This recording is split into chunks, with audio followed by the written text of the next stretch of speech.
because I felt like I was being used as a pawn to beef up. Right. So this now, camp, this East Coast bad boy camp. My crew, Scooter, and then was like, "Yo, Puff gonna stay." And yo, what the fuck is the deal, man? It's your boy SDJTV, man. I just want to report on this whole Lil Shawn thing. Now, a lot of people might not know who Lil Shawn is. Lil Shawn was actually the rapper. I don't know if he was signed to Bad Boy or just a part of Junior Mafia, or if he wasn't either. But he's the guy whose studio session TUPAC went to the first time he got shot. Now, if you know anything about the story, or for the younger people, if y'all watched the movie, remember right before he got shot, he got a call, like, come to the studio, get this bread, whoopty-whoopty-wop, whoopty-whoopty-bam. So for the first time, Lil Shawn actually, for the first time here recently within the last couple of days, he did an interview on Combat Jack's show. So he hadn't talked about none of this. You know what I'm saying? It's been over 20 years. He hadn't said shit about nothing, you know? So it's pretty interesting. The first time he talked about it, he was saying how he was describing him and TUPAC's relationship as though he didn't really know TUPAC like that. So for him to be doing a song with TUPAC was set up by Harrel, which was the president at Bad Boy, or president on one of the record labels over everything. You know what I'm saying? So he was basically saying how Harrel forced a session, basically, trying to get TUPAC to play in New York Undercover, which was a hit TV show back then.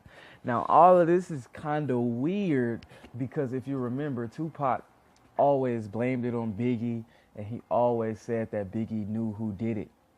So with the cohesion of Lil Shawn's story, Lil Shawn was basically saying how he didn't even really want to do a song with TUPAC, but the label people forced him, bam. And now he's saying that when he got to his studio session, which was off his budget, everybody and their mom was there. I'm talking about Puffy, Biggie, the whole Junior Mafia, and a lot of people that wouldn't normally be at his session. Now, I found this kind of weird because why was they all there that night?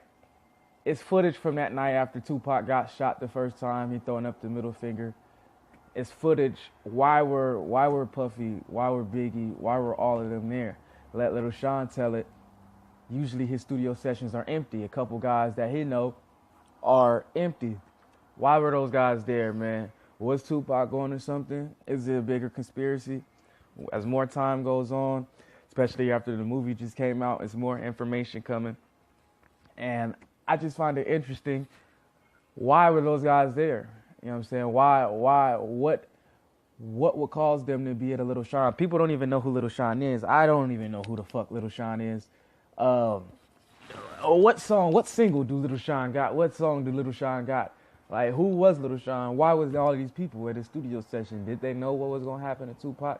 And another thing that Lil Shawn said, which makes the story even more crazier, is because the guys that TUPAC actually blamed for shooting him, which was King Tut, Haitian Jack, and all those guys, Jimmy Henchman, all those guys, etc.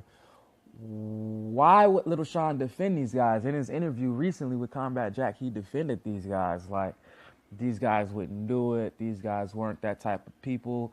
They weren't that type of, Haitian Jack wasn't that type of person. I don't see him doing it. But, I mean, you never know, man. It could all been big old scheme, or it could have been random, man. Please let me know what y'all think. Getting those comments, getting that like button, getting that subscribe button, getting those comments, man. And tell me what y'all think, man. I'm out. I pump fake pussies with postponed subliminals. With Trick in Atlanta, getting faded with his criminals. You could never maneuver in my kicks, I don't know feminine. If we ever had differences, get traded like you Benedict. Cause people be tripping.